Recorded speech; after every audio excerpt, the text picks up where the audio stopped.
Thank you, Joni. Joni just messaged and said she's French. I wish I spoke better French.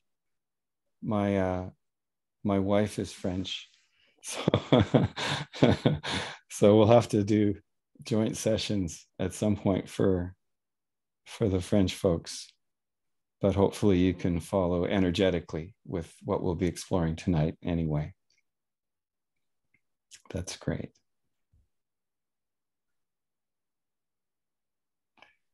So just beginning with meditation, I want to just invite you,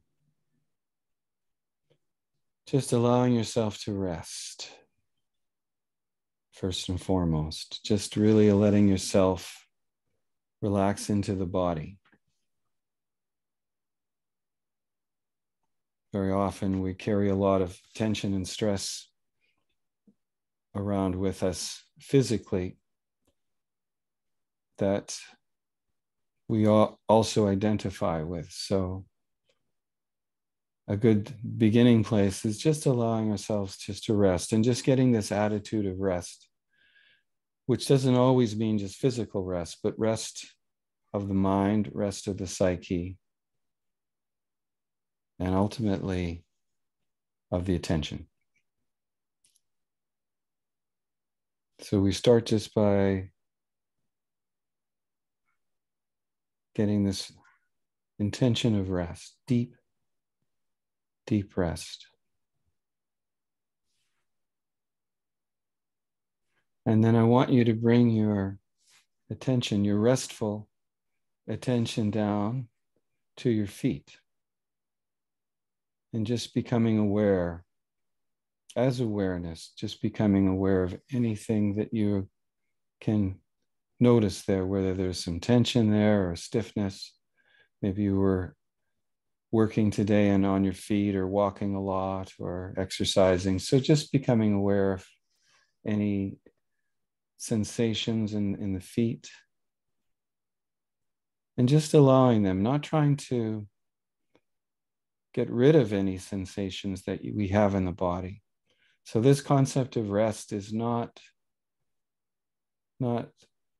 therapy in the sense of releasing tension, but really actually just being with it, resting with what is.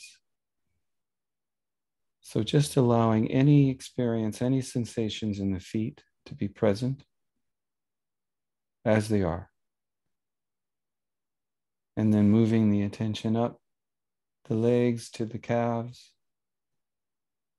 and your knees and thighs.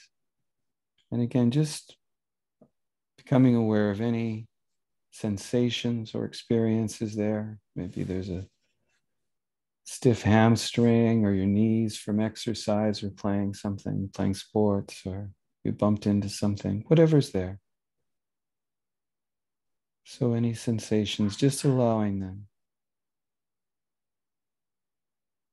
Just letting everything be as it is.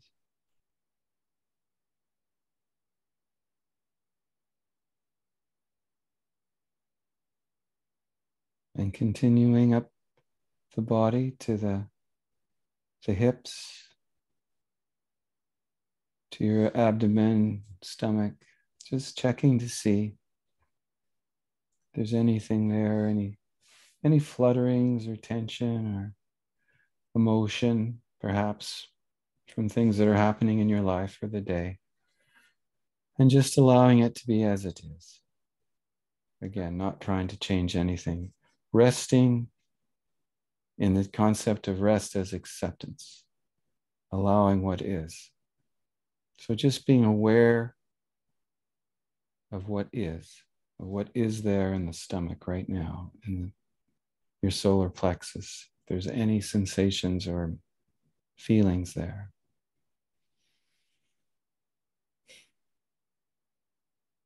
Sometimes we go through a day and there's so many things that we're juggling mentally that there's feelings occurring as well, and we may not actually be aware of because there's so much going on mentally and intellectually that we don't notice what those feelings are. So just allowing whatever is there to be there now, becoming aware of it.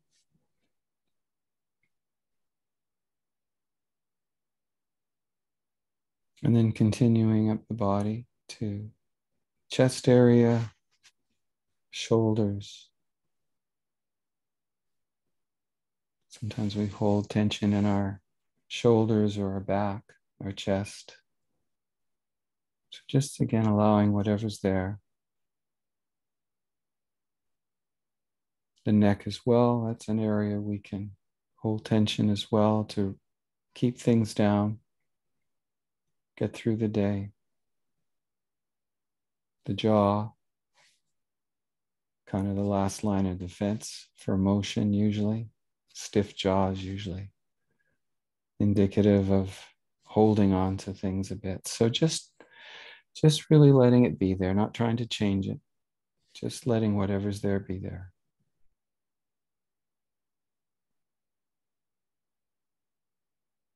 Just being aware of these sensations and experiences in the body.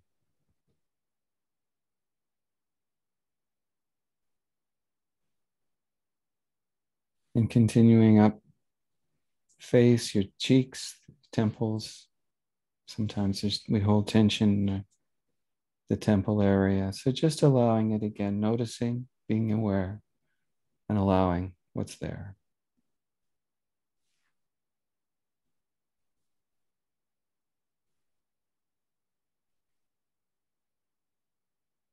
And now be aware of your thoughts. Just allowing yourself to become aware of thoughts and sensations in the mind. But as you're aware of them, I want to encourage you not to follow any particular thought. So actually just being that witnessing, aware presence that's steady and still and relaxed, at rest, watching thoughts come and go. So just being aware of the thoughts and letting them come in and out of the mind, sort of like clouds passing in a clear sky.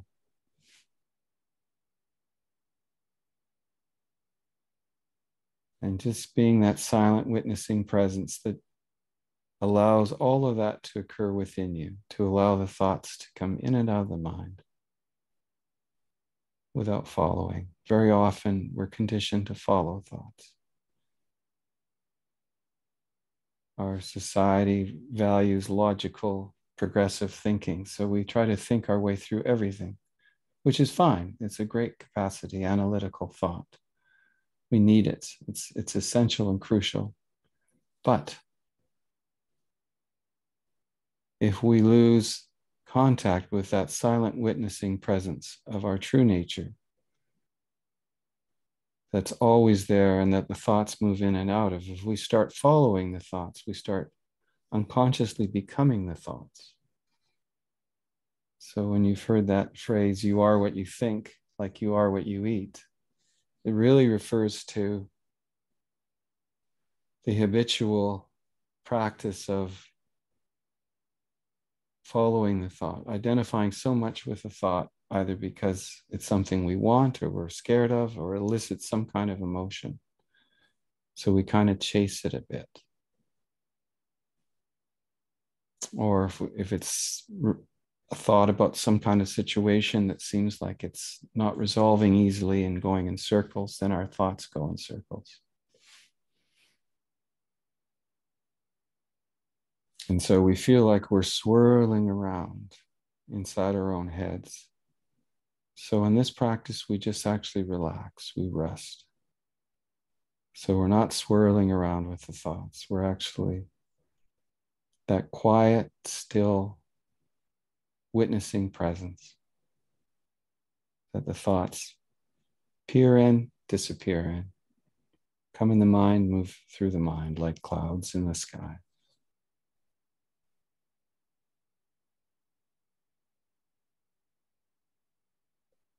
Yeah.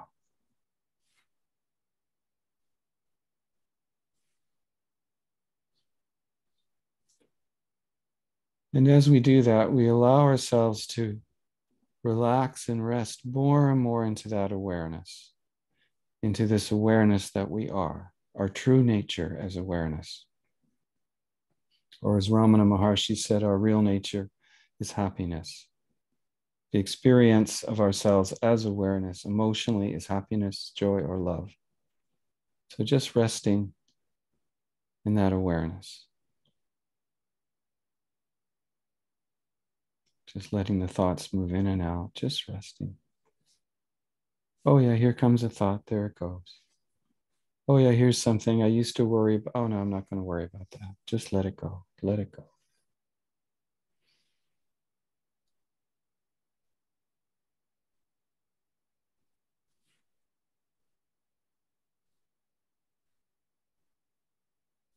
And now we're going to take another little step backwards. We're going to rest even more, relax even a bit more, and allow the awareness and attention to go outside the body. So being aware of the body from outside the body. So you as awareness, as your essential nature is awareness, being aware of this body now that's appearing within you. So just like the thoughts come in and out of the mind, this body and all objects come in and out of your nature as awareness.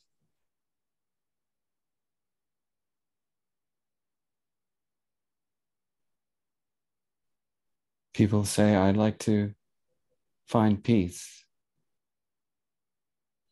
or I want to know what happens when I die, or get closer to God, or understand my spiritual nature. All those things are pointing to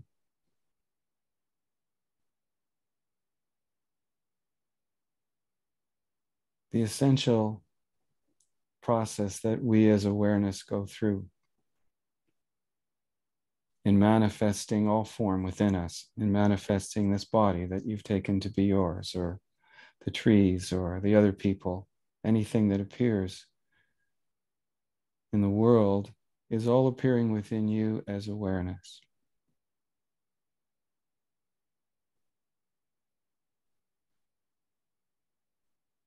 And this is really what we try to get back to. And yet it's been here all along.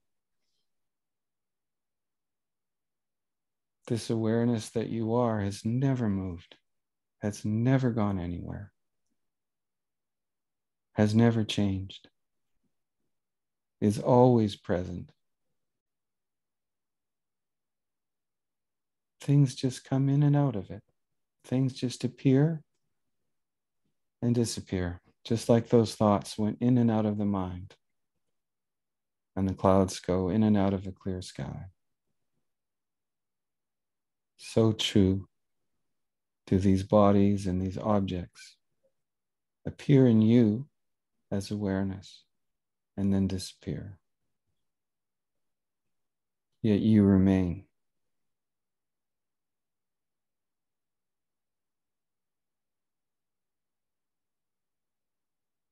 So just relaxing into that.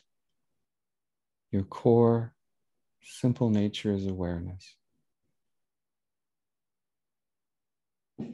And being aware of the body inside and all objects inside you.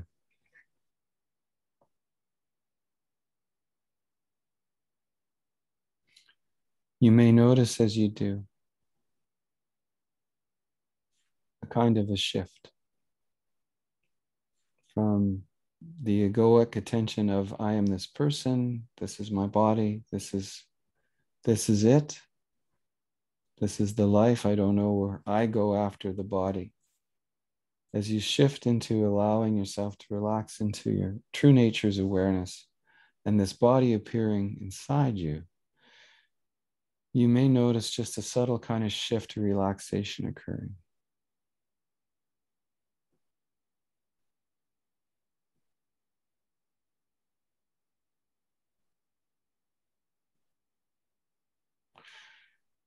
And that is the shift that occurs when the body knows that ultimately it's okay, that everything is looked after, that the true nature is awareness, and the body is just an activity. It's you as awareness appearing in form, you as awareness having chosen to appear in the world, to appear in the form of a world or worlds and bodies. It's an activity within yourself, just like a dream, just like a story. If you've ever written a story, sat down with a piece of paper or on your computer and made up a story, wrote it down, created a whole world in the story and characters, events. Yet nothing happened. You were just there as the writer creating a story that was simply imagination, created out of thin air. So too do you as awareness, as infinite awareness, create this and all stories that appear inside you.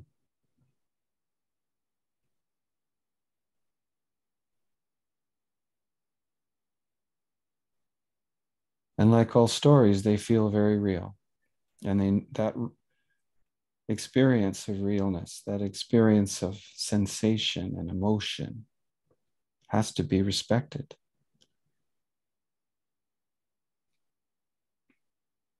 If you're in the middle of a dream and something dramatic is happening, whether wonderful or painful, you feel it.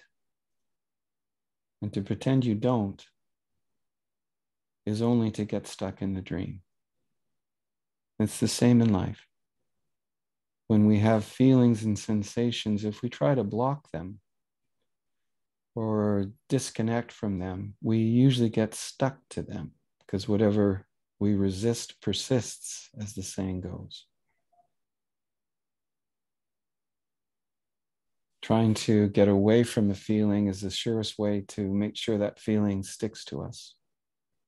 And so too, our identity and our ego becomes invested with avoiding that feeling. And so that becomes part of our egoic identity. My name is Joe. I like this. I don't like that. I like excitement and riding my bike. I don't like sadness. I like these foods. I don't like those. I like these people. I don't like those. And so the ego and identity grows.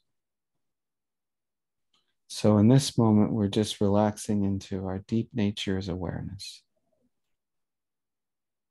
and just allowing everything to appear within us.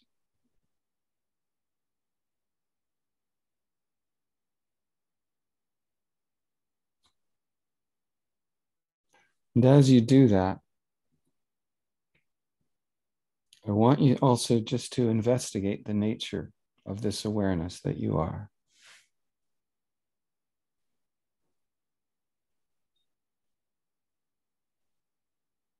And see if you can find any limitation to this awareness, any endpoint or boundaries or limitation.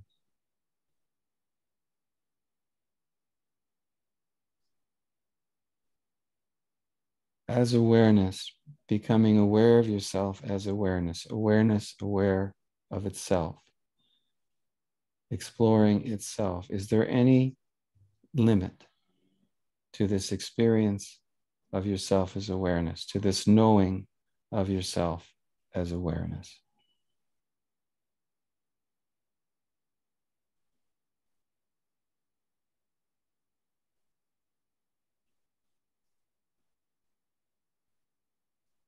And if you want to open your eyes and look at an object in the room, sense that object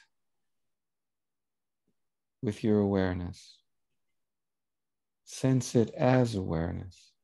See if there, again, is there any limitation to the awareness that object is? Is there any limitation or boundaries of the awareness in that object?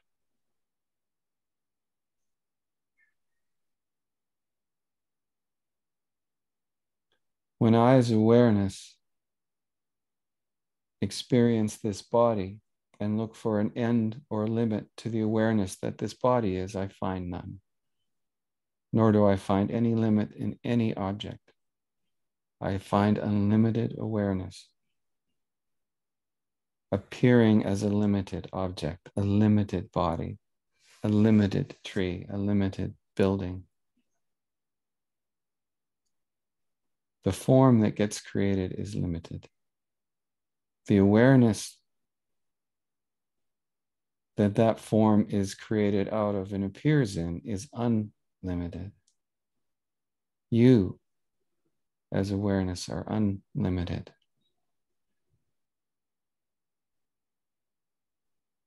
So just as we meditated on thought and allowed the thoughts to come in and out of our awareness in the mind, we do the same with all objects and all physical experience. So when you're at work or walking on the street or having any experience during the day, allowing yourself to relax as awareness and witness what is occurring, and allowing the awareness that everything that you see, this body that you call yours, that is walking, let's say you're walking on the street, the buildings you see, the trees, the other people, they're all objects appearing in you.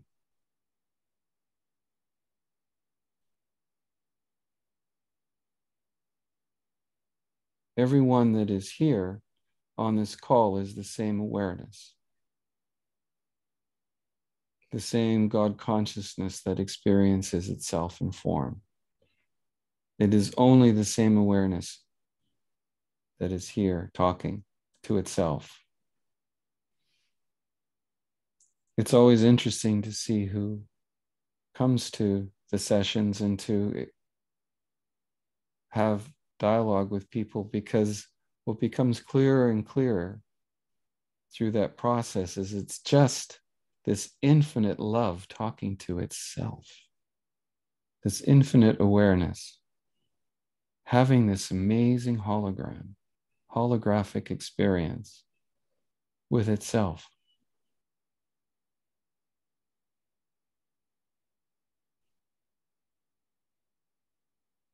The Indian expression of namaste simply means the God in me recognizes the God in you. In other words, there is no God. There is nothing but God. There is no one here, no separate entities, simply God or love or infinite awareness experiencing, meeting itself.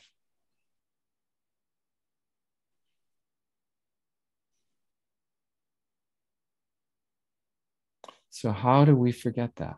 Well, certainly we've been taught not to be aware of that. We've been taught by society and school and parents and experience, and that we're these separate people, that we're limited to these minds and bodies, and that's it. If we're really good in life, maybe we'll end up on a cloud somewhere in an afterlife. And so we go through life really shrinking all of that infinite awareness that we are into this concept, this conceptual framework that we think is us. My name is Patrick. I am this age. I am this tall. I like this. I believe that. So it's a role that's appearing inside of our infinite awareness, a limited role that we hypnotize ourselves into believing we are. Many years ago, I worked professionally as an actor and took training for that. And it was really interesting. It wasn't till I'd stopped working as an actor that years later, that I kind of realized what was happening in that process. because as an actor, we would create a character.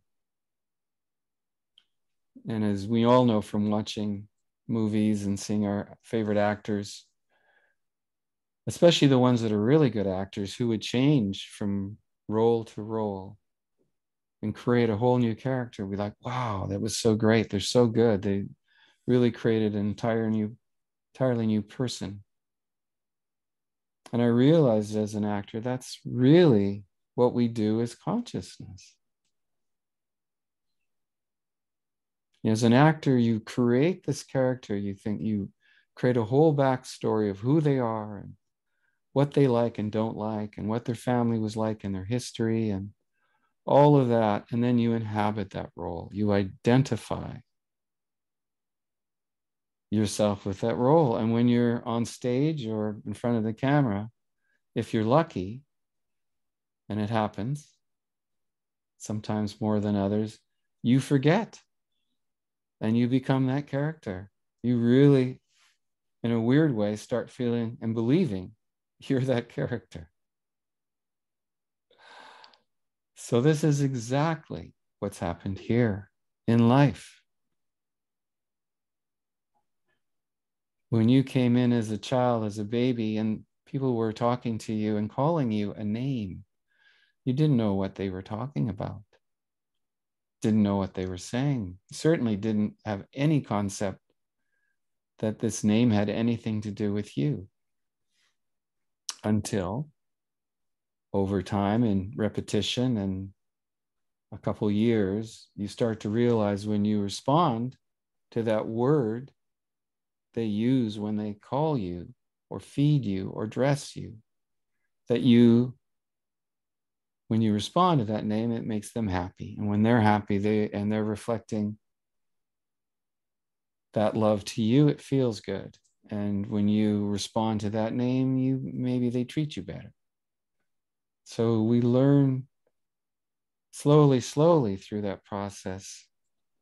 We become seduced, hypnotized into these identities. But they're very thin concepts when we're that young, 2, 3, 4 years old. We're still getting the hang of that. But by the time we're teenagers, there's so much attached to these stories, these characters that we've come to believe we are, that we've completely very often forgotten that when we were children or babies, we felt vast. That there were times we felt like the entire universe was inside us. That we were playing in a park or a field and just felt this infinite joy bubbling through us. Because that's our nature, infinite joy, infinite awareness. That's why kids, their eyes look like there's about 1,000,000 volts running through their bodies. There's so much kinetic energy. That's infinite awareness expressing itself through a form.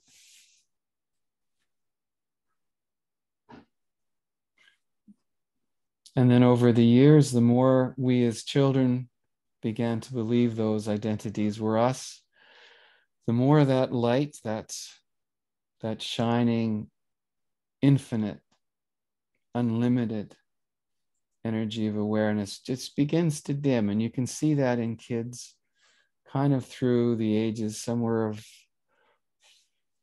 5, 6, 7, 8. It starts to change by 10, 11, 12. It's very much dimmed, and very often in the teen years, we only get excited for the things that we want to do or that we hope we can get. The sports we want to play or the activities we're in or the places we want to go or the friends we want to hang out. Now, all that infinite joy is attached to things. It doesn't mean we aren't still infinite awareness and that isn't still our nature. It is. It's just been chained to this limitation and these concepts. It's kind of like, I don't know if you know the Bible at all, but Samson, story of Samson. He was this uh, unbelievably strong character in the Bible, and he gets captured because his strength is tied to his hair. So when his hair is cut, he loses his strength, and he's able to be captured, and he's blinded and manacled, basically chained to a temple, to a column in a temple. But over the years, his hair grows back, and with it his strength. And he remembers who he was. And he brings down that temple with his strength. He reawakens to his true nature. So in the same way, for all of you, for all of us on our spiritual journey, we're like Samson.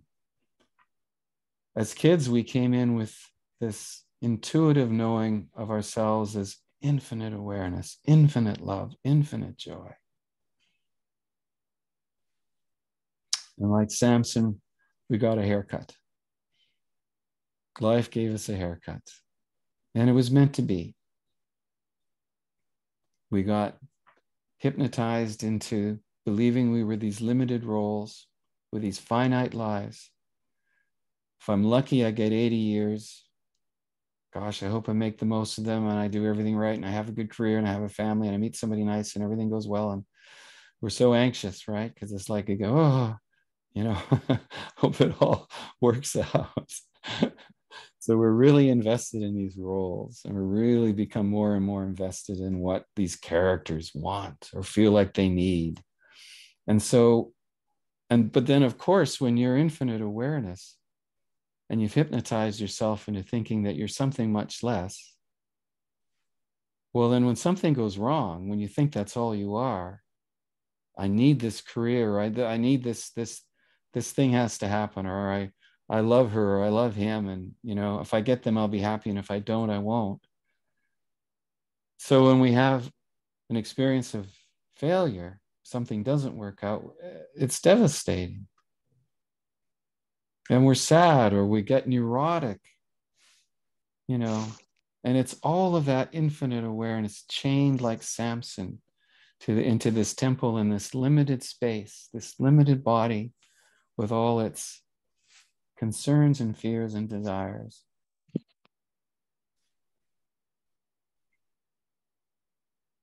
So the spiritual journey, and what meditation is really that rest, where we started from at the beginning of this talk. It's actually just resting, coming back to what's always been there. It's never gone anywhere. Your true nature as infinite awareness and love has always, always been present, hasn't gone anywhere.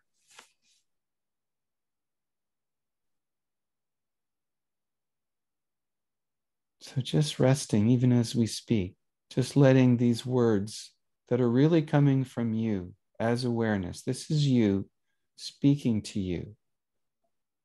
You in this form speaking to you in that form. Patrick speaking to Janet, but really same awareness.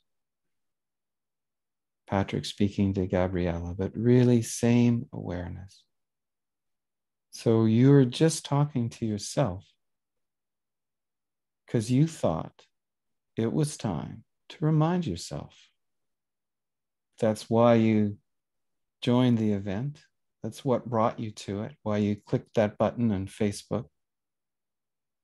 Because you, as infinite awareness and love, said, that might be good. I'm curious. There's something I want to explore or experience. And so you brought yourself here to be reminded that your hair has grown, Samson. In fact, it was never really cut off. You were always infinite awareness. You've always been present. You never went anywhere. All that happened is your attention went elsewhere. And you believed you were this other identity, this limited identity that you were trained to believe you are. And so this is the journey. This is the coming full circle. As a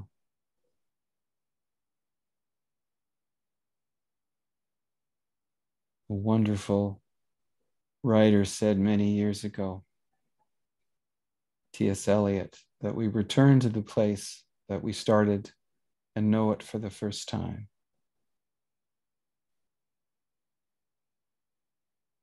We are returning to the place we knew as children, but we didn't know what it was then. In our innocence, we just were. So spiritual evolution, enlightenment, whatever you want to call it, is really just simply remembering. That's why they call it spiritual realization.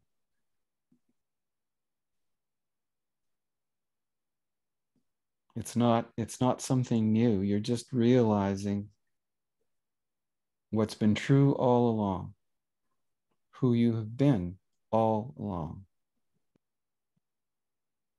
Oh, yes.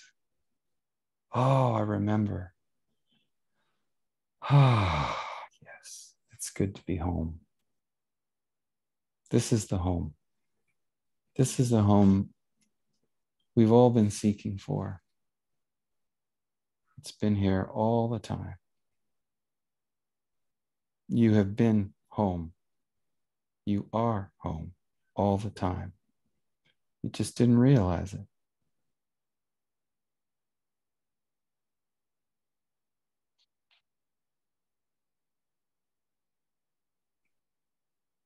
And in this journey back to embodying this, because we can realize it, perhaps some of you, maybe many of you have realized it or are realizing it now as we speak, as you hear these words.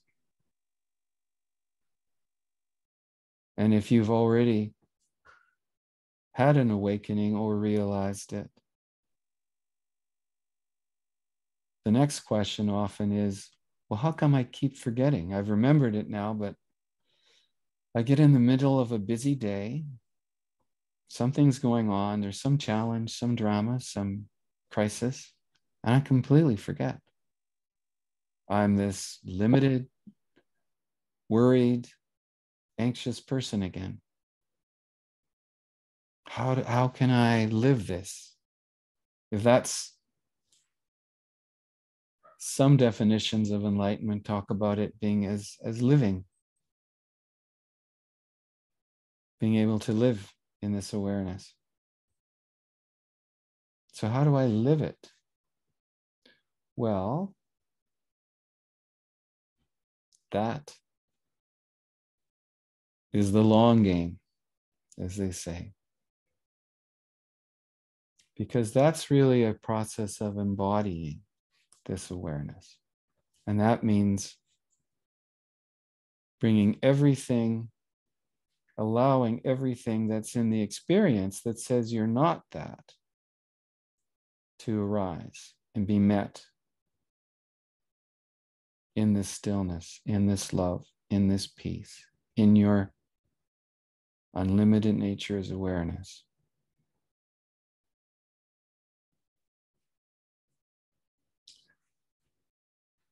I mentioned a little bit ago about resistance and persistence, and that's a really, really important thing in living this awareness, is understanding the role of resistance and persistence.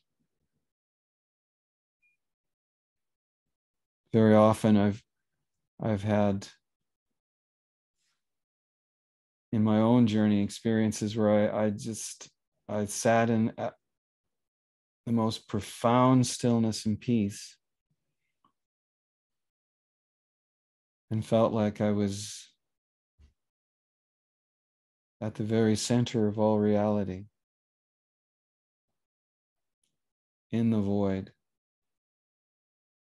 And then I'd have to go somewhere, perform some action, some work or some personal or family thing. And the next thing I knew, I was locked in some kind of struggle and anxiety. So it took a long time to kind of realize what was going on, is that what was happening is there was a subtle resistance. That's where the resistance persistence comes in. There was a resistance in the mind, in my mind, in this mind, to what was being experienced, a judging of it. A subtle, I don't want to be doing this, or I want to do this, but I want it to go this way, and I don't want this to happen. So there was a mental veil, a mental layer coming between the experience and the infinite awareness. So when we hear people, coaches and trainers in life, not just sports, but in all endeavors, saying, be present, focus your attention 100%. What they're really talking about is relaxing the egoic critic, the one that's in the middle, that gets in the middle of the activity between awareness and what's experienced in the physical world. It says, oh no, I shouldn't be doing that, or I could do that better, or I don't like how she's saying that, or whatever the case is. And it's okay to have those judgments, but it's that subtle layer of resistance that comes in, where we're actually resisting the moment. We're resisting what is in the moment. We're not just saying, I could say that better, or I wish he didn't do that. We're actually emotionally, psychologically, psychically resisting it, saying, I don't approve. I don't approve of this message. I don't like it. And so unconsciously we separate ourselves. So in the embodiment work, in bringing this ultimate infinite awareness more into the lived experience, it's really actually practicing not separating ourselves from the moment, not separating ourselves from the experience that these bodies have. It's just another experience. It's going to pass through this body like every other thought or feeling.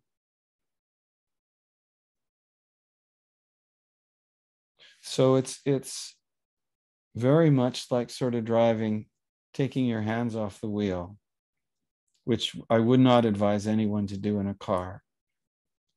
But it's really trusting. Maybe a better analogy with that would be like a Tesla automatic driving car that knows where it's going and is programmed to get you there. You don't really need to have your hands on the wheel. And so too, for us with experience, when we're out in the world trying to live this awareness, this fullness of awareness of ourselves, it's really about the practice isn't just taking that subtle layer of egoic resistance to what is out of it. Okay, I'm going to work and so-and-so's having a bad day and they're grumpy. Okay, I don't like it. Maybe it's annoying. Let that be there. They're grumpy, I'm annoyed. Both are true. If I resist, they're grumpy and think, oh, maybe they're not grumpy. Maybe I'm just not doing it right. It's me. So there's something wrong with me in the moment. Already the ego is kicked in. Or if I say they're grumpy, but it doesn't bother me, and I deny the annoyance, I'm caught again. So I resist my experience. Oh, I'm not annoyed.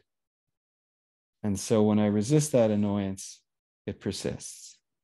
And I'm sure we've all experienced that kind of situation in our lives where we're having a feeling and we're telling ourselves that we're not. And then there's this anxiety that bubbles underneath because something knows, no, I'm not okay with that, or I am feeling something. And so the mind is trying to go, no, I'm going to think positive. I'm not feeling this. This isn't happening. And so this internal conflict starts, and probably a lot of us have experienced that as well. This kind of these little debates, conflicts that we have in our own minds, because there's a disconnect between thought and feeling, which is really just a denial of the experience in the moment.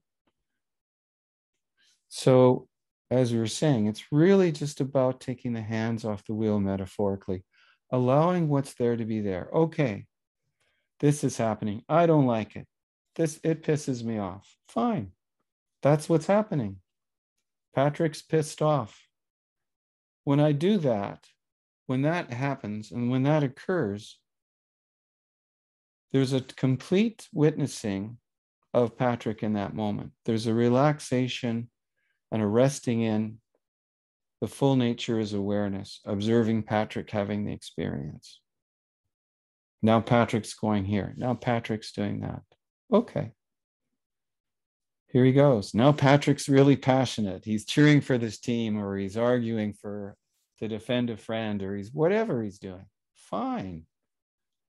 This is all in the nature of the body mind. These body minds are going to do what they're programmed to do. They're going to fight to defend the helpless. If that's the way they're conditioned, they're going to, like chocolate milkshakes, if that's their conditioning, they're going to do exactly what they're conditioned to do.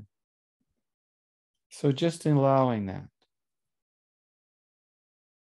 So for you as infinite awareness, you're actually just what you're doing in this embodiment work, in this deeper daily meditation, this active meditation when you're out in your world, in your activity, is you're actually just letting it run itself. It's just like driving a car. If you've driven a car for a while, if you're driving somewhere you've been before and you have a friend in the car, you're more focused probably on the conversation than where you're going. The body mind already knows where you're going and where to steer you and which streets to turn on and how to drive. It's all on automatic. So too can most of our day. So right now, you as Patrick, you as infinite awareness expressing itself as Patrick, is speaking to you. But the experience here is infinite awareness speaking through Patrick. I don't know what Patrick's going to say. And I care, but I'm not worried about it. I trust infinite awareness to steer this form and say what needs to be said. So there's an experience of resting in infinite awareness while Patrick's speaking. If you call me Patrick, I'll respond to Patrick.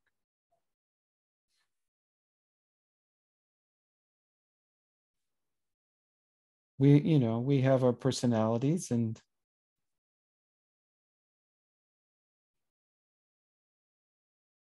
everything continues as it did before. We talk to people, we answer to these names. The only difference is there's a knowing that we're all playing a part in a play.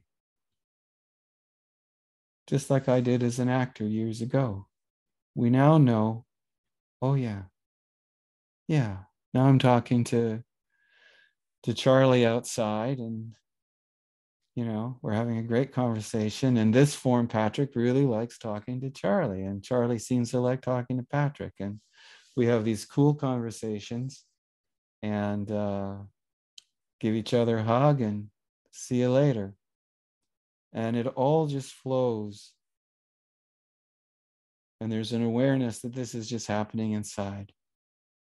Our larger nature is awareness.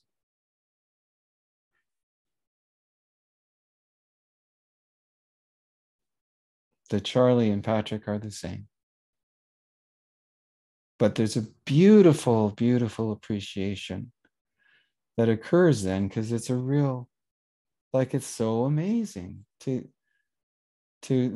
savor these exchanges and these conversations, to have this experience of speaking to ourselves in another form, enjoying itself. When I talk to Charlie, I just love the guy. And it's so nice. The experience is like, wow. So somehow as consciousness, I've created these forms to have these moments, to have these experiences.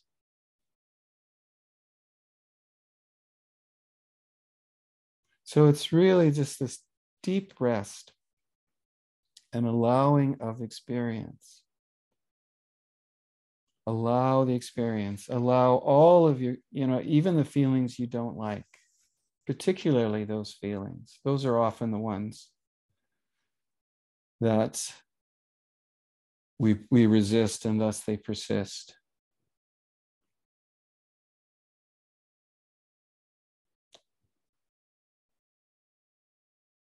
And the ambition is fine too. If we want something or we're working towards something, that's a wonderful experience in awareness.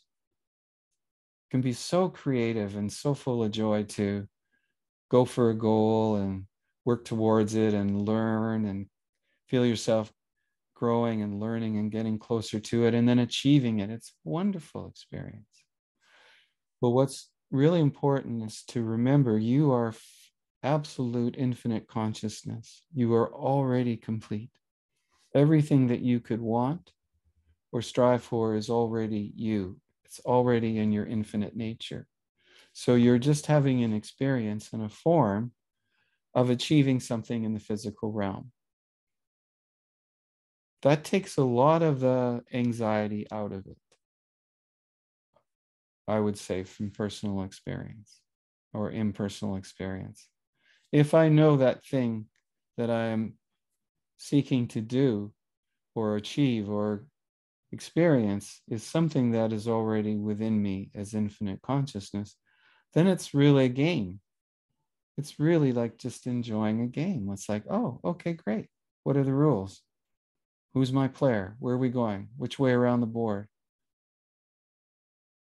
It's just like a game. It's wonderful if we win and get the prize, but you play a game, you don't win or you don't get it, okay, you move on.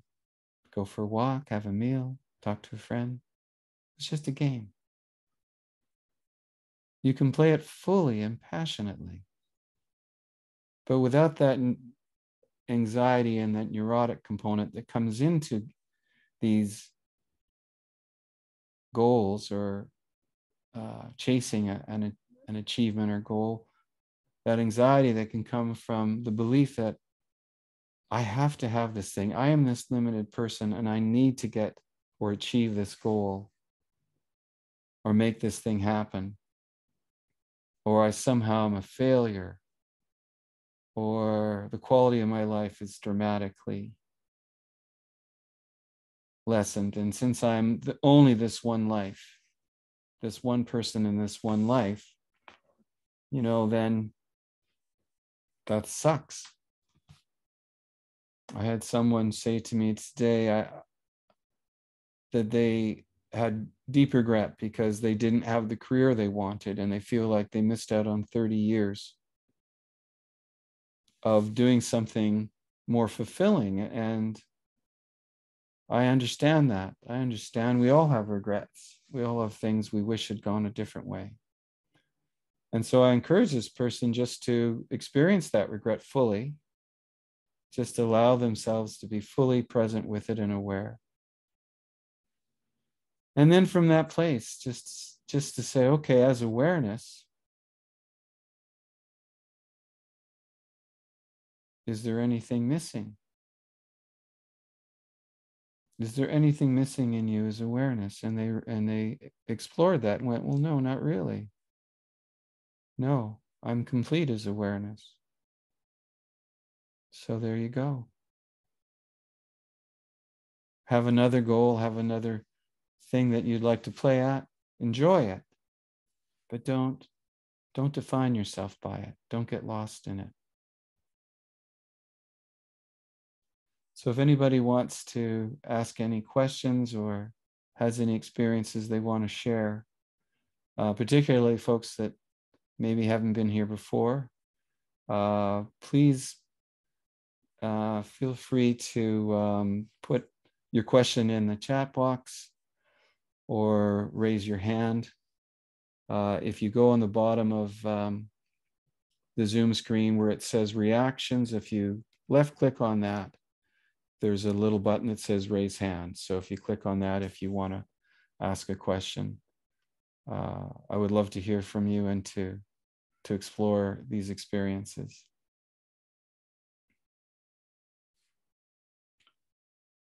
What kind of experiences are you having? What kind of questions do you have? What happens to you when you meditate? What happens to you after you meditate and you go out into the world?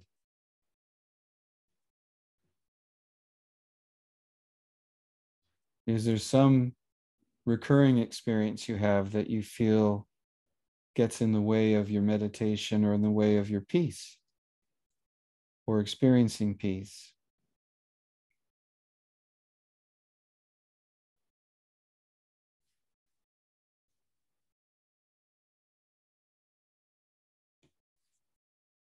So if you have any questions or thoughts like that, please share them. Hi, Janet. Hi, how are you? Good. How are you? I'm really good. First of all, I want to say thank you. This was something I definitely needed. Oh, you're welcome. But I was just really, I don't really have a question. Like my life has just been a bit of chaos the last few years. But while I was in this meditation state, my grandson is 6 years old, and him and my daughter live with us, but he's currently with his dad, same city, just visiting his dad. And I saw myself seeing him laying in his bed at his dad's house. Mm-hmm. And I don't know, it's just really weird. I'm like, what just happened?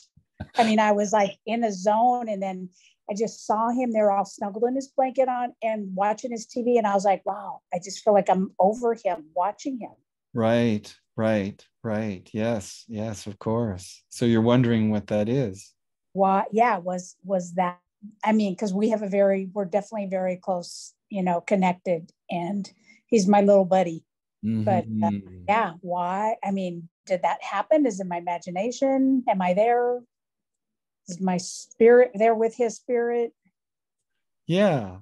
It's not, I would say it's not your imagination. It can be in some cases, but I would say not, given the circumstances and given that you had been relaxing into your infinite nature. So, yeah, what you're describing really is just a sort of a sampling of how that infinite nature operates. So basically, if it's infinite, it can look through any point of view and it can really be anywhere. Would you agree? Yeah, that actually makes sense. I like that. Yeah. Yeah. So we can be anywhere at any time with, Yes. even though we're here. Is that Exactly. okay? Yeah, I actually like that. Yeah. Yeah, because as infinite awareness, you're everywhere, right? That's interesting. Yeah, that's a good perspective. I never thought about it that way.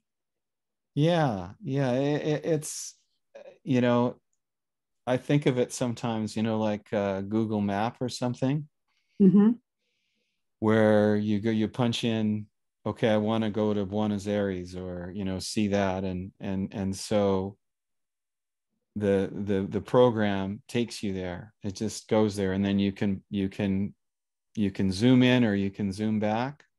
You can get that perspective way above the earth, or you can come right into that location.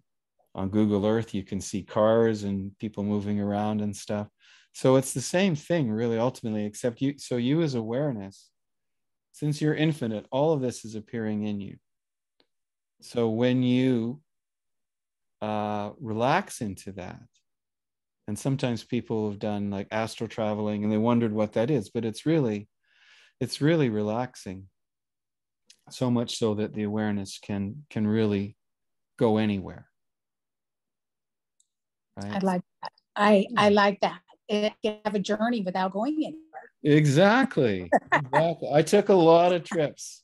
I took I'm all about that. I'm about adventure. I'm good with I took that. a lot of free vacations like that in my 20s and 30s. I loved kind of just going there that way, just bringing my attention to that. And and I think also in the case of your grandson, Yes. it's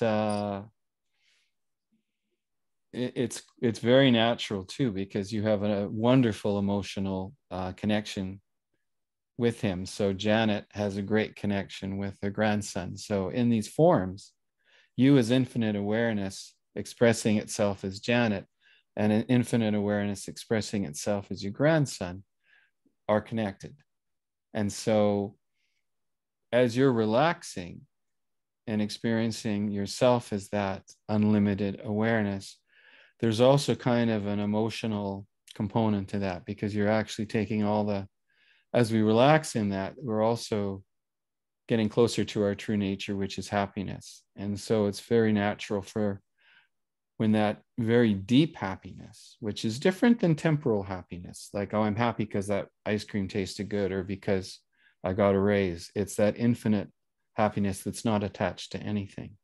So when that infinite happiness comes up, it naturally bubbles up to and connects to any relationships you have that make you happy. And so it's very natural to think of people we care about in these forms, and be drawn to connecting with them outside of the body. I like that. Yeah. It helps me stay connected with him and know, even though I know he's okay, he's with his dad, but I miss him when he's gone. So I want to know he's okay. And what is he doing? And, is he sleeping Yeah, good? And, he's yeah. he's my man. But yeah, thank you for that. I appreciate that. Oh, you're very welcome. It's a beautiful part of it. It really is. I've really felt over the years, it's really helped me so much at times when I was separated from people, or and one of the things I do as well, I work as a part of my work is as a counselor. So both as a therapeutic counselor and a spiritual guide, and so understandably, I get people at times who have had a loss, and if it's the loss of somebody they're close to, um, what often occurs um, is that the individual is feeling a really, really deep sorrow that is obviously partly, a big part of that is the grief of losing the person and the physical cessation of that relationship. And that's a very powerful, natural part of grieving. And it's important that we allow that and allow ourselves to go through that. The more difficult part, and working with people in grief or who've lost someone, is actually helping them relax into their nature's awareness and connect with that person they've lost, because we're taught that we're these limited bodies, and when we die, that's it, it's over, unless you have a particular spiritual belief. There's such a conditioned fear many of us have, if we lose somebody, that's it. And that it's not just the loss of the physical relationship, but that there's no connection anymore.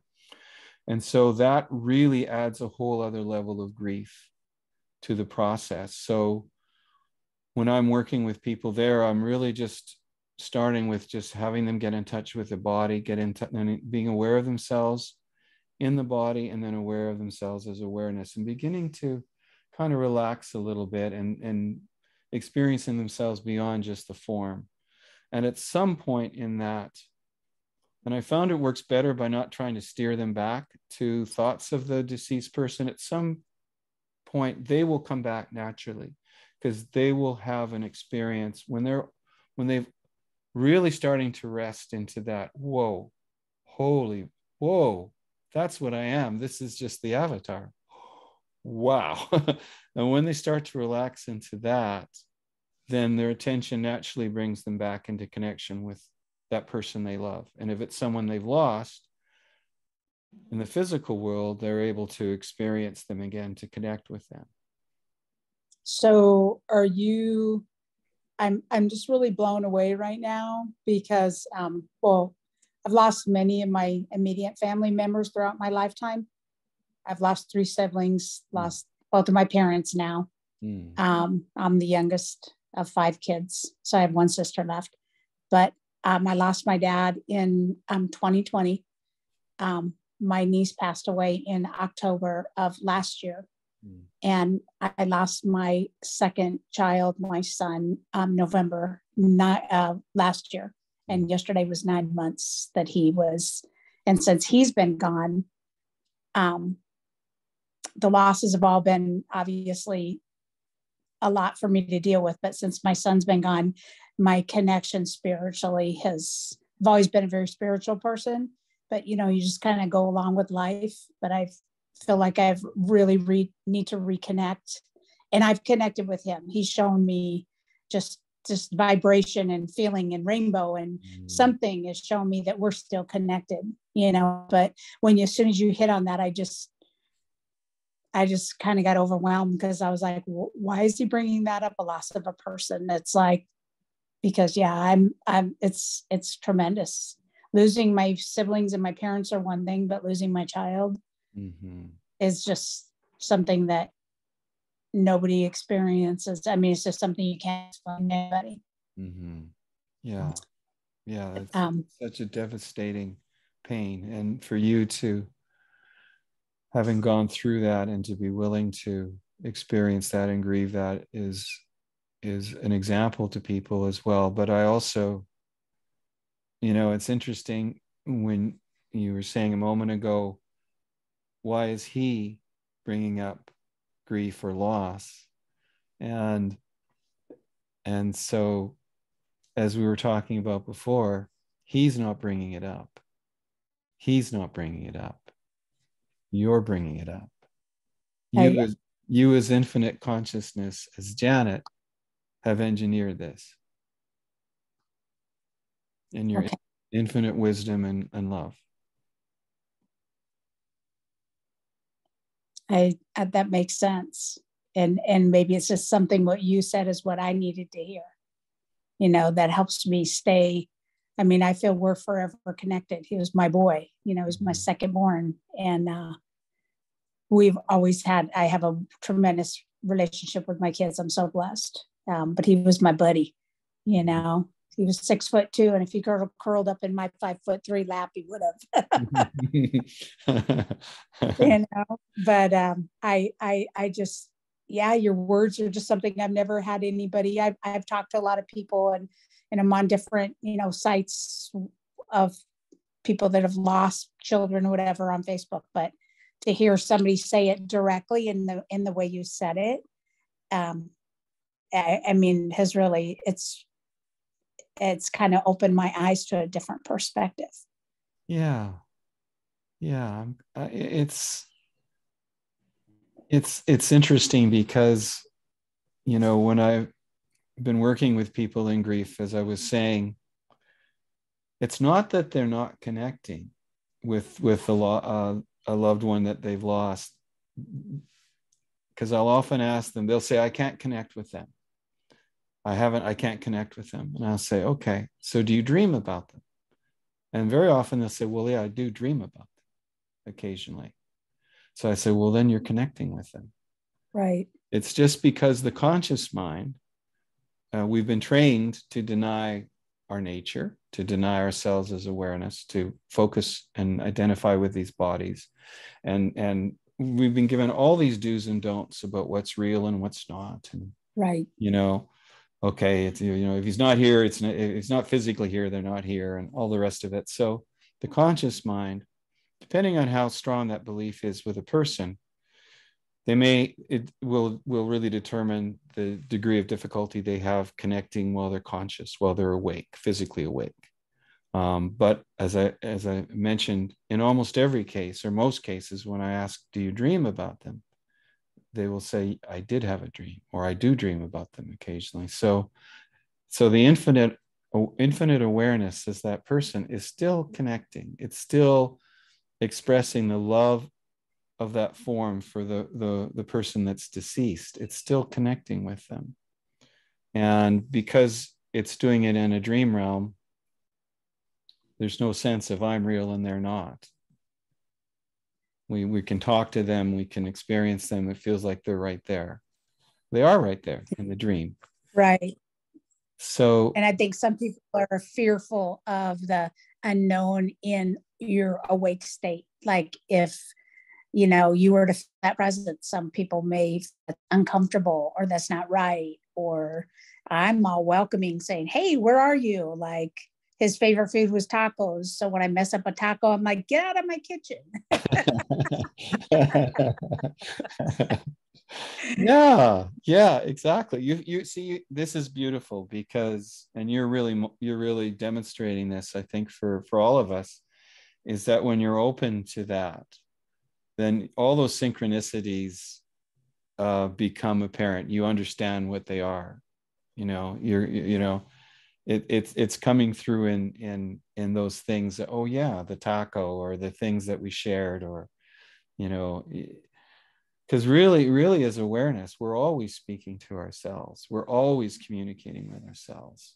And so just when one form of us goes, it doesn't mean we're not still communicating, or that those forms, or that those awarenesses aren't still communicating with each other. Yeah, I'm really definitely intrigued and more curious of spirituality now, of just like I said, I've always been spiritual, but now that connection with my son in this physical form is gone, I'm like, okay, we're staying connected. And it just makes you more curious to who we really are, Yes. how we're created and who we really are and how we really function and what we're really capable of. And I'm on that journey now. I just turned 63 years old, and I'm like, I'm on that journey. I'm ready. This is part of my life to journey this new experience. So I'm super excited. A little nervous because I don't know what's ahead. But I'm like, could be kind of crazy, but I'm super excited to do this journey. So Yeah, and you know what, that nervousness. So just in this moment, so you as infinite awareness, just experiencing yourself as that without boundaries or limitations. And so Janet is appearing inside of you, as the entire universe is. Everything is appearing within you, including this nervousness in the body of Janet. Right? So it's great. It's great. It's great to be excited and nervous, and even that excitement that has to do with feeling, oh, I'm getting closer to my spiritual home. I feel it. I feel it's very close. I feel myself relaxing and resting deeper into that, and the veils of identity relaxing, and that excitement that comes to that, even that, right? We don't follow that one, because even that can be a seduction, right? right. There was I don't know if you ever saw, there was a movie with Keanu Reeves years ago, back in the 90s. I think it was called Little Buddha. I don't think I saw that. Yeah, I don't think I saw it. It's a great film if you want to rent it sometime or can pull it up online. And he was playing the Buddha and the life story of the Buddha. And there's a great moment that really relates to what we're talking about, as far as just being present with everything, even the excitement of realizing this infinite awareness, and that and feeling this amazing release. And in the movie, Keanu Reeves as the Buddha was sitting in front of I think it was 7 temptations. It's in the Buddhist teachings that the Buddha had to pass through this. He sits under the Bodhi tree, and there's these different temptations that come to him. And they're all the temptations that are trying to drag him back into limited identification and away from his knowledge of himself as infinite awareness. And the last temptation is himself. So it's the identity saying, look at what you learned. Aren't you amazing? You know. Look, I'm gonna have to check that out. Sounds like yeah, it's a great film, but it's a great and so that's but it's a really beautiful in that scene. It's a great illustration of just not hanging on to anything, right? Right. That all of this stuff is going to arise in this embodiment work. All of these feelings are going to arise, and even the elation, excitement, anxiety of what's being realized. And so even that has to be wrestled with, because ultimately all of the experiences the body feels are the body's physical experiences. The true nature is awareness isn't having those. They're all experienced within the body. So and we've often heard of that that ultimate essential knowledge as knowing the void, as realizing ourselves as the void, and truly in that place. Really, we are the void, and all of this, and in that void, the entire universe appears. Everything appears. All phenomenal reality appears. Something appears out of nothing. But still, all the experiences, even the ones of coming back home to our awareness of ourselves as infinite awareness, as that love that is birthed out of the void, even that, we just witness. We stay in that hands-off position with. I like that. Yeah. Yeah.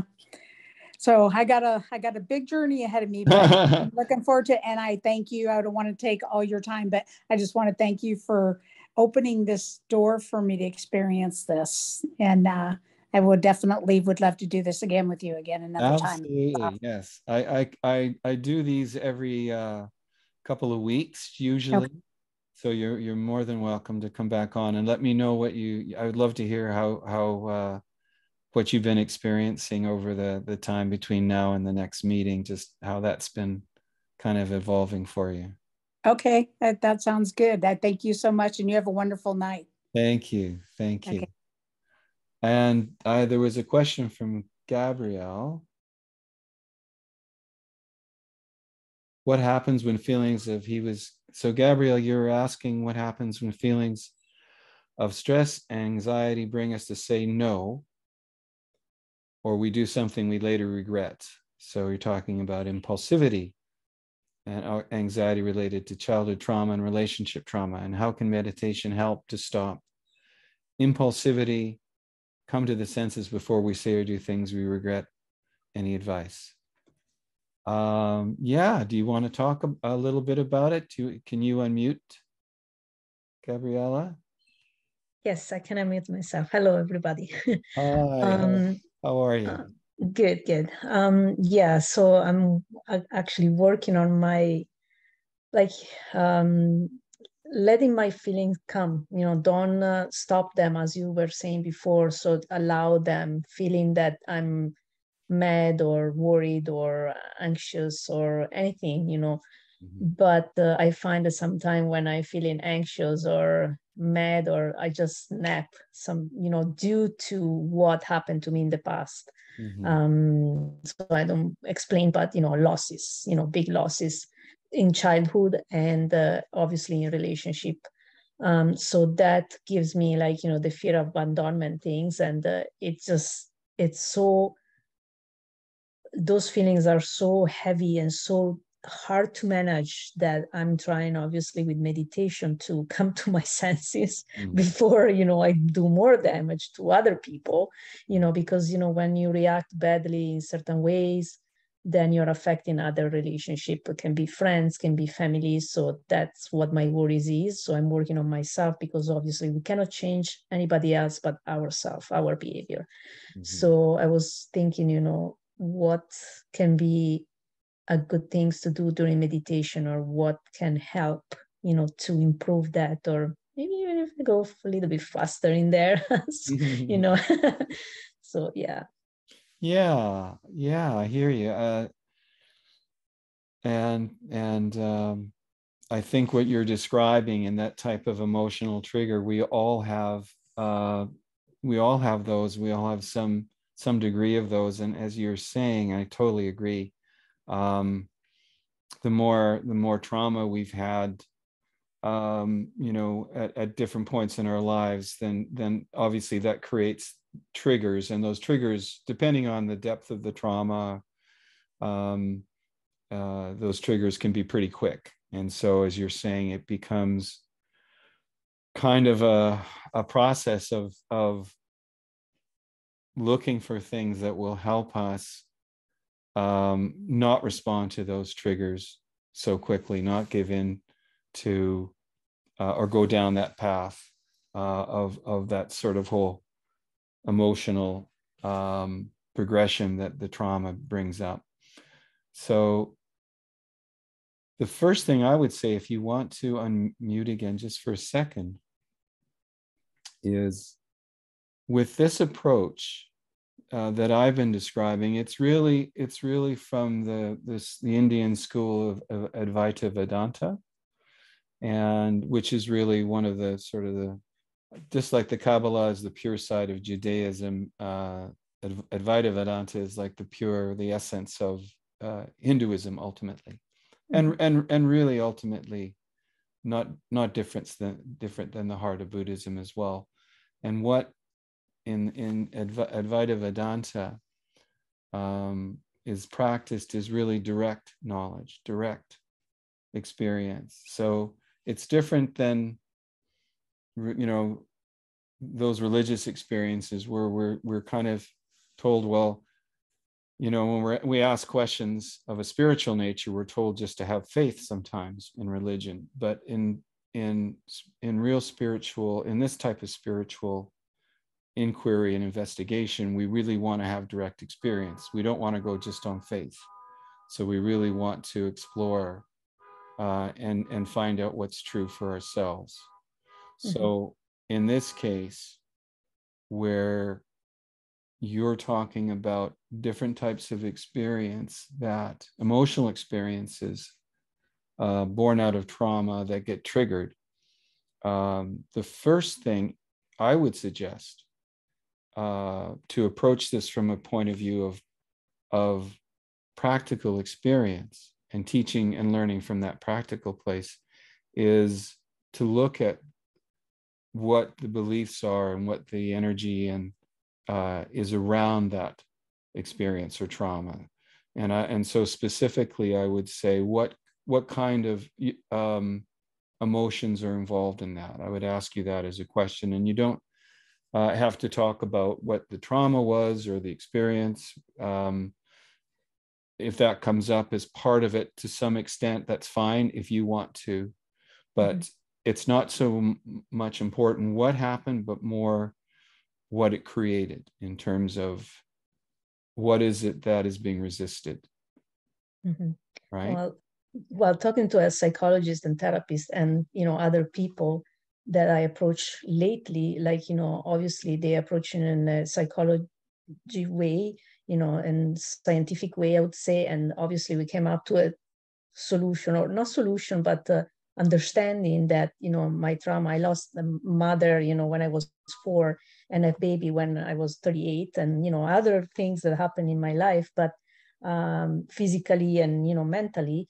But what it came to the juice, the little, seed is that it's fear of abandonment, and that is causing, like, all these, problems, so obviously through meditation, I did meditation many, many years ago, and it was wonderful, but I kind of got lost, detached in there somehow, and I want to go back, but it's so hard because I'm in a different place.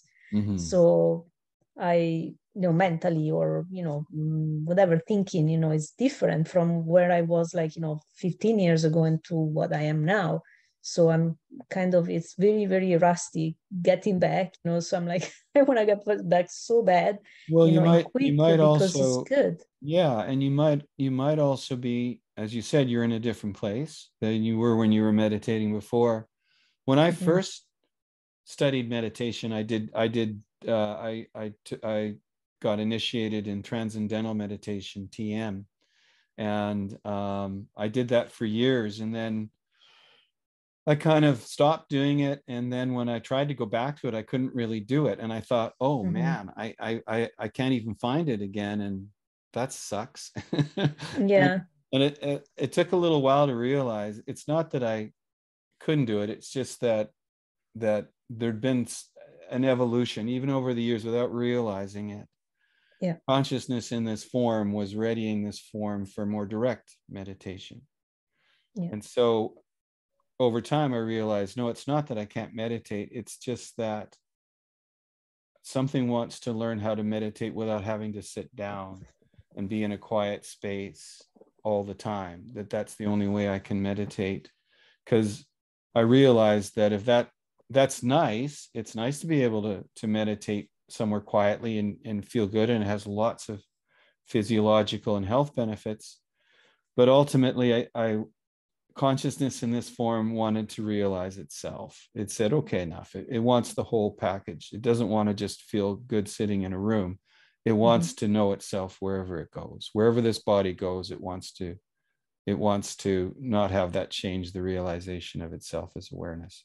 So I realized it was a shift into meditation becoming a more permanent thing. And so perhaps for you, that's why you're here, because some part of you wants to take that next step. So going and looking at the abandonment, at the specific trauma you're talking about. So in direct inquiry, in this practice, I would just ask you to, if you could, just sitting comfortably where you are, just allowing whatever experience emotionally you have around abandonment to be present. And if it helps to talk about an abandonment you felt very powerfully in your life, whether when you were younger or more recently, then share that as well, or whatever you're willing to share about that.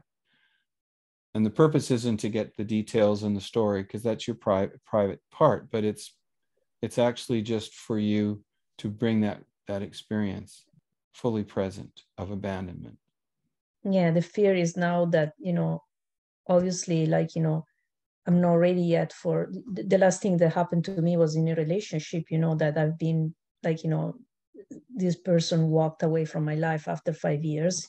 And now, after, a while, you want to start opening up to other people, but I got the fear that if I'm going to open up again, this person eventually will leave, because that's what happened, in the past, what's happened. So that's what I'm feeling now. I'm fearful, I'm not trusting. But it's very, very hard. If before I had hard time trusting, now I have zero trust in people. Yes, So of course, because so that will take time, I guess. But I'm also because the way the conditioned mind works, right? In a sense, with trauma, and I still do inner child work sometimes when I'm working with people just in trauma. Because yes, I did that too. Yeah, I find it's a good device. It actually aligns us very much with our infinite awareness. It's a very powerful way to do that. And so with abandonment, for instance, and just now for you in this moment. So what I would ask you to do is just to allow yourself just to recall the image of this person that you were describing that had left you. So just Mm-hmm. sitting quietly for a moment and just seeing them there, seeing them in your memory, allowing them to be in your consciousness, recalling that, how you felt, the words that were said or not said, and just what it felt like for them to leave.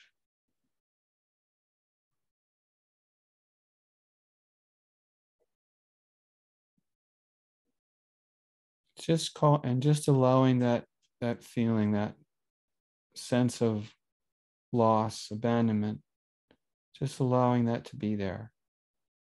Actually opening wide up to it. Can you feel that? Yeah, I did actually a lot of work on this, Mm-hmm. and but I feel that, it's still a little bit in there, it's not that much, anymore, but it's still in there causing some problems. So Sure. again, like, it will take time, I guess, but Yeah, and you know what, Gabriella? yeah. This is both good news. People sometimes hear this as bad news, but it's really actually good news. Mm-hmm. It will never go away fully. Yeah. And it's not meant to, because these experiences, it's just the way we work physiologically, and the neurological system and the way the brain works is that those memories, they do go into kind of a long-term memory, and so there are connections made, in the whole neurological pathways. There's connection made between certain experiences and certain feelings. Certain things we see trigger those memories, and then they trigger those feelings. They're all connected, right? And Mm-hmm. they don't ever go away fully, usually. Mm-hmm. And when I was in therapy years ago, and even when I started as a counselor, I was trying to get rid of. I was kind of trying to get to the place that I thought where they'd be gone completely, or help people, and then I realized actually they don't. Like, just scientifically, neurologically, they don't fully go away, and they don't need to. Yeah. What they need, all that's necessary, really, is actually to realize the truth about those feelings and the truth about your nature. Mm-hmm. Right? So if you allow, just in this moment, that sense of loss and abandonment, remembering your ex, picturing those moments, letting that feeling be there. So you, as infinite consciousness, holding this body known as Gabriella, having that feeling. So there's no denial.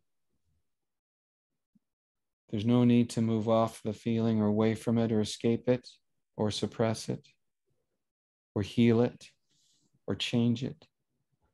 It's just to be with it, just to allow it.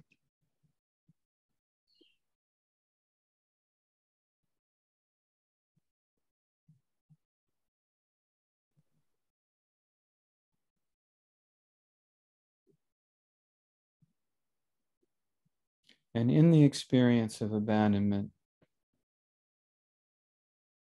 for you as awareness, investigate that experience. At the core of abandonment, what is there?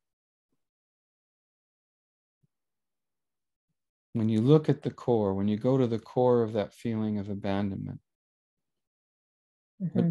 what do you find? When you look with your awareness, as awareness. Well, the first thing that comes to my mind, is compassion, love, like, something like that. It's understanding, because I know that this is my reality, but what was the reality of the other person, Right. So. But just if I may, I think all those things are true. Just with awareness, just going to the core. And so you're feeling compassion. There's a sense of compassion. Just see what's there. See what's at the core of that Me. abandonment. Me or Is there, God. is it God? Is there awareness there? Mm-hmm. Yes, there Yes. is. Is there now that you're in touch with that awareness that's at the core of abandonment, is there any limitation?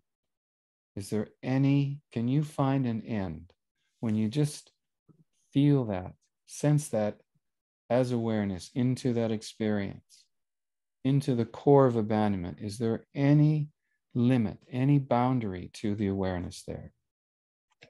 I think there is no boundaries. The only boundaries there are, it's when I start thinking and with my mind, like, so if I look from inside the core, there is Yeah. no limit, but the limit is my mind. That's Right. what I can think of. Okay, but just before we go to that place, and you're right, but we don't want to skip a step here. So just a moment ago, you recognized there was infinite awareness at the core of that experience of abandonment, right? Mm. Infinite awareness. So you as infinite awareness, or you exist also as infinite awareness inside that experience. So there's no limit to you. There's no disconnect. You are infinite as Gabriella. You are infinite as the world. You are infinite as that abandonment. There's no limit to your nature. There's no disconnection.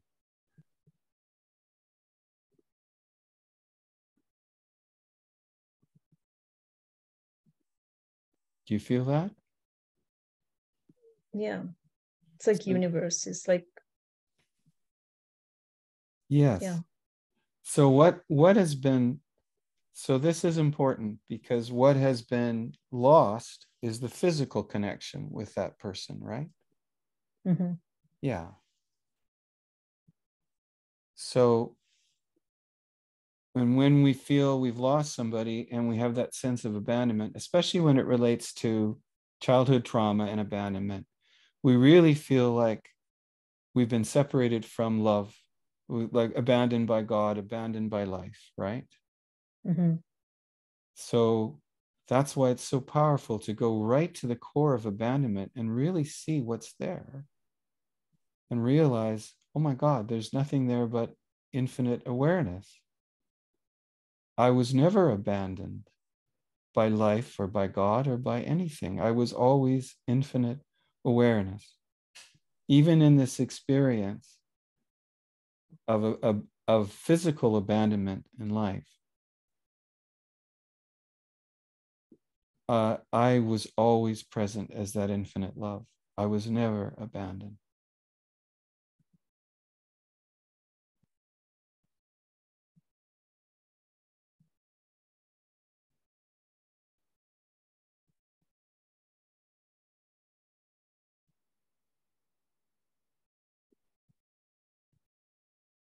That helps. Mm-hmm. Yeah. Yeah. Yeah. You know, for those of us that had childhood trauma, that have, you know, those things, that trauma that perhaps has been our Achilles heel or wound Mm-hmm. that we've carried all of our lives becomes ultimately our superpower. What doesn't kill us makes us stronger, kind of. Yes, because as you embrace and as you rest with that experience of abandonment and realize your infinite awareness and connectivity to everything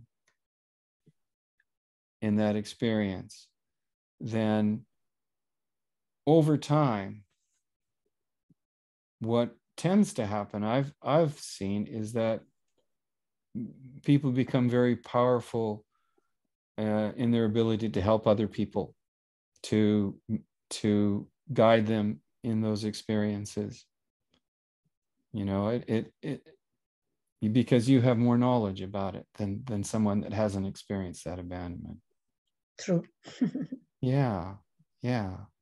And in terms of spiritual practice with it, and where your question started with how do you cope with those situations where those triggers happen. My experience and what I found working with people is the more you can just practice going to the core and inquiring and investigating to the core of any of these feelings, particularly disowned feelings we don't like, feelings born out of trauma. The more we can just relax and do that, like for a year at one point, I would just meditate sort of for 15 minutes to half an hour, and I would just say, okay, whatever's there, whatever I haven't acknowledged, come up now. And things would come. I may be feeling one way, and something else would come out of left field. I go, whoa, I had no idea that was there. But I was just going, okay, I just, I want to bring it all home. I want to accept it. Like there's a great teacher, Adyashanti, an American fellow, and he was beautiful about this, because he said that embodiment is really the work of accepting all of the disowned parts of ourselves, of really seeing that they at the core are awareness as well. And so, as I practiced that, I just found it's not that the feelings went away. It's not that the trauma went away. It's not that the triggers went away. They just got softer and softer. Or we accept it. Yeah. It wasn't that I wouldn't slip sometimes and still get triggered. The body mind, sometimes these conditions are very strong, and you go into a thing, and sometimes it's great. Like if it's a fun thing you do with friends, you go into an old pattern you did before and you have fun. And sometimes if it's trauma, you get triggered and so forth. So it'll happen. But over time, the more that is accepted, welcomed into your full nature as consciousness, and you just practice being with it, just allowing it as it is, without changing it or trying to heal it, because you've done lots of great healing work, but now it's just actually letting it be. And the more you do that, something inside knows, I'm no longer afraid of this. Yeah. Right? Yeah. Because that's really what's at the core of these triggers, is we're afraid somehow that we can't endure the experience, or that the experience is going to take us down a dark path, or there's some fear. So the more we just experience it from our full nature as awareness, from that vastness and infinity and unlimited nature, and just allow the experience, the more it starts to get in perspective, and the fear of it just starts to relax and to dissipate over time. Yeah. And then the trigger gets weaker. Yeah, I agree. Sense? Oh, it does make a lot of sense. Good. Yeah. Good. Well, thank you. You're very welcome. You're very welcome. We've gone a few minutes over. My apologies to those of you who have stayed for the whole meeting. Usually we try to keep it to 90 minutes, but it was great too. I wanted to answer that question, Gabriella, and sorry I missed you this week, Aaron, but I will definitely look forward to seeing if you can make it to the next meeting. And to the rest of you, thank you for joining us. And I look forward to seeing you all again soon. So take care. Thank you. Have a good night. Good night, everybody. Bye-bye.